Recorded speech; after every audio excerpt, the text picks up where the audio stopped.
Here's a quick tip how to back up your game data from one Android device to another, which is something that Android should bring out of the box, but sadly enough doesn't have yet.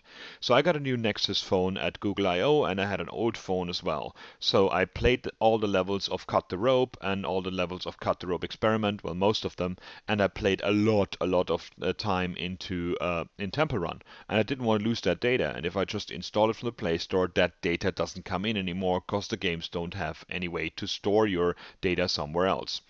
So what you can do with this is do it by hand, which I've done here. So first of all, I just backed up my old phone onto the hard drive here.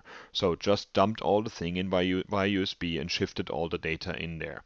And the first thing I realized, there's a folder called Cut the Rope. And in there's two files called Remote Save File and Remote Save File Experiments. So to get this data onto the new phone, you have to, on OS X, you have to download this Android file transfer on android.com/file transfer app. This one gives you a little folder, much like a Finder window, with all the information that you have on your phone. So all I did there was create the folder Cut the Rope with this icon here, and just copied the two files from the hard drive into that one. And next time I started Cut the Rope on my Android, it asked me if I want to restore the data or the state from the other games into this folder. With Temple Run, it was not as easy, but not much harder either. So what you have there is an Android folder, and in the Android folder there's a data folder, and that has all the things in there. So probably what I'm doing here is possible with other apps as well.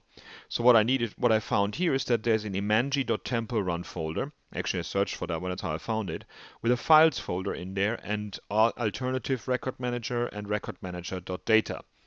So all I did here is the same thing. I went to the Android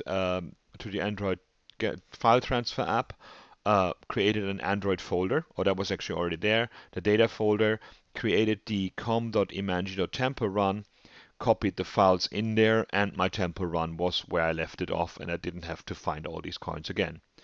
It's a bit around the bend, but actually it's better than having to lost all that data. So you can do that now as well. Cheers.